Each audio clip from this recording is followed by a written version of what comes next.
কাজের অভাব এখন আর টলিউড থেকে ডাক পান না কিংবদন্তি অভিনেতা বোধিসত্ত্ব মজুমদার।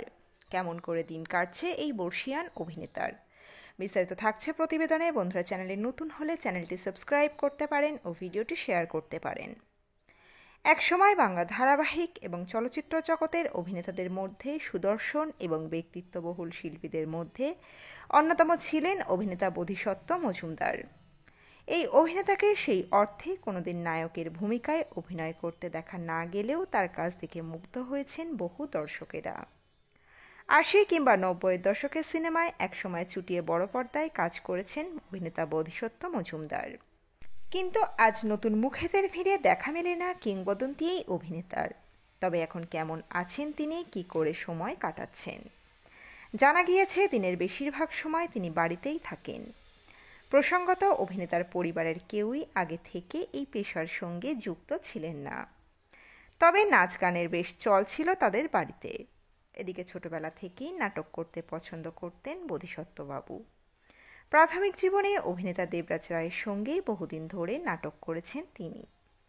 এরপর সিনেমাতেই তিনি ১৯৭২ সালে প্রথম কাজ করার সুযোগ পান। ছবির নাম ছিল আবির্ভাব। তবে সেই সিনেমা কোনো কারণবশত প্রকাশ পায়নি। এরপর ছোট ছোট অনেক কাজ করার পর অবশেষে ১৯৮৩ সালে চিরঞ্জিত চক্রবর্তী অভিনীত অশ্লীলতা দায়ে সিনেমাতে অভিনয় করে আর তাকে পিছন ফিরে তাকাতে হয়নি। এরপর একে একে মায়ের অধিকার, কাঞ্চনমালা, মধুমালতী, ১৯শে এপ্রিল, রক্তনদীর ধারা, সকাল সন্ধ্যার মতো জনপ্রিয় সব সিনেমায় অভিনয় করতে দেখা গিয়েছে বোধিসত্ত্ব মজুমদারকে। বড় পর্দাতে অভিনয়ের পাশাপাশি বোধিসত্ত্বকে ছোট পর্দাতেও অভিনয় করতে দেখা গিয়েছে। অভিনয় ছাড়াও অভিনেতা একসময় এক দৈনিক সংবাদপত্রে কাজ করেছেন। ব্যক্তিগত জীবনে অভিনেতা বিয়ে করেছেন অভিনেত্রী অনামিকা সাহাকে। কাজ করতে করতে প্রেম এবং তারপরে তাদের বিয়ে।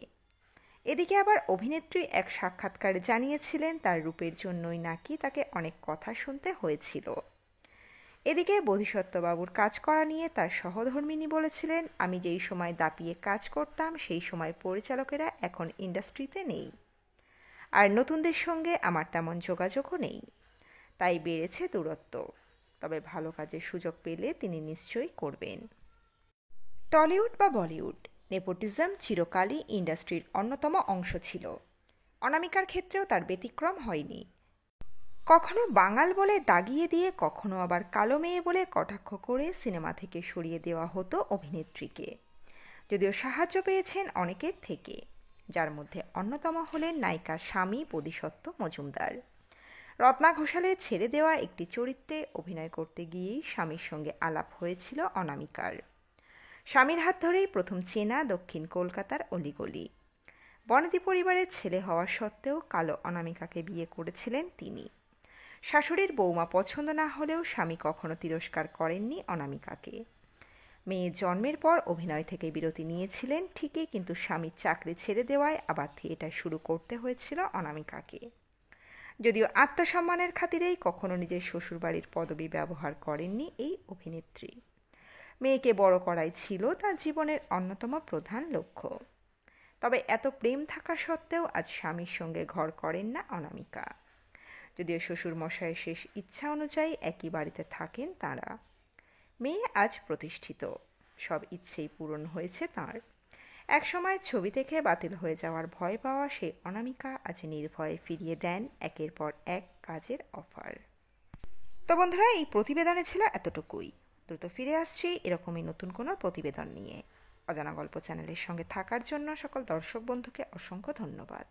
দেখতে থাকুন, চোখ রাখুন আমাদের অজানা গল্প চ্যানেলে।